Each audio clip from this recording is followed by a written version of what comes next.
Hi, it's me again with Corel Draw Tips and Tricks. The other day I did a video trying to help somebody with these colors, and you can see the colors are just pixelized and muted and whatever you want to call it, fuzzy. And I'm not a graphic artist and I don't do a lot of color, but I came up with this idea that I think might print good, and she could do a variation of it. So all I did is I took an ellipse. Well, first of all, let me make a copy of this one. And let's get it down in here and let's start with a new one.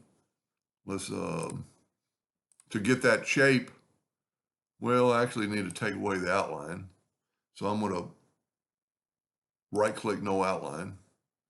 And we got that shape. So I need to make that shape. So I'm going to take a rectangle or a square and then take my smart fill tool and fill that in. And well, we got some leaks. So that doesn't work. I guess it's because this is a color. So let me just make a copy of this and move it down and take away the outline, hopefully. Yep. And then we should be able to use this as a reference. So let's take the smart fill tool and fill that in, and it worked. So I'm going to move that over. And then I'm going to, I'm actually going to move this. You never should really move it. And then we can, let's see how big this thing is, less than 3 or set nudge factor set on 3. So I'm just going to fill this in and right click and move them over. And then I can take them and select them all and left click, no fill, right click outline. So now we have a new pattern. So I took an ellipse and I'm just going to fill it in with a blue at first. And then I never use this tool, but I have played around with it, the mesh fill tool. And you can see when I click on it, it's 2 by 2. So we're going to up it to like more like 6 by 6. And then you can take colors and bring them into here. And what that does, that going to give you a little effect. And then we could start playing around. And I'm not saying, she'd use all these colors or any of these colors, but you could play around with these nodes and see what you get. You get different shapes, totally different. Well, you don't want to go outside the box, I don't think, and that would be too sharp. But you could grab the second one. I didn't even mean to go that far. Let me back up. I see, like I've said, I've never really used this before. And you could take this red one and move this and move this. And so you're moving them all because I had them all marked. So see, you could do stuff like that. I don't think you want to go outside the box. Well, let's add some more colors. I'm going to do the green again and put it there because see, I've already played with some of them, so there's some of them are going to react differently. And your base color is going to be that blue. That doesn't look too bad, really. We could actually add another color blue. See what? Ooh, that overpowers because I moved them. But see, you're just playing with the colors and getting different colors and see what happens now. So maybe a few more colors, maybe put a red up here, maybe put another red right by it.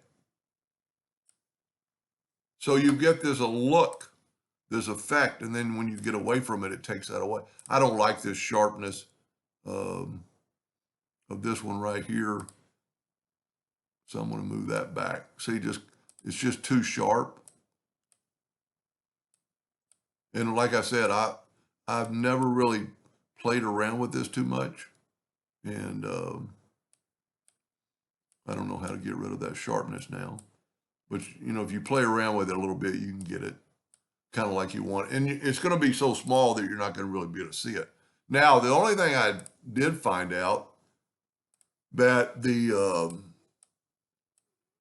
because this is that mesh fill, the interactive fill tool doesn't work on it.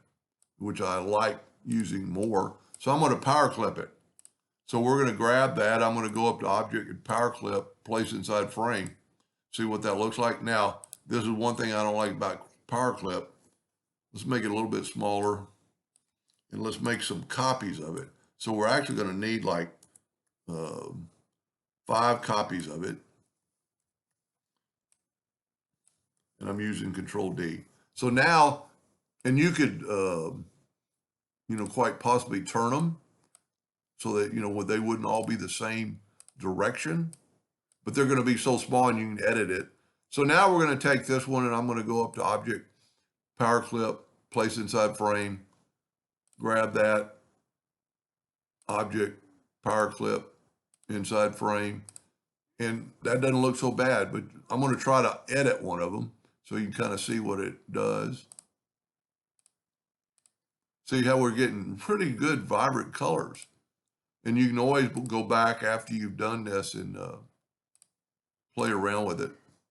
So we got one. This is the one reason I don't use Power Clip very much, because when you do this with the intersect tool, you can adjust it. Now, let's say if you want to edit this, see what it looks like, so you could bring it over here and have more red and say finished.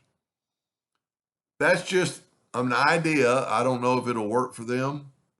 And then to take this, just right click and outline and then make it something bigger than a hairline to get that print again. I think it's a lot better than the other. I mean, I know nothing about printing, so I have no clue. And you could definitely change these colors. And this is still a power clip. So if you get it over here and you go, I really don't like that one, you can edit it and move it, like down there. Maybe put a little bit more yellow in it because you can still see the outline. Anyway, just an idea. Hope that helped them a little bit. Thank you for watching.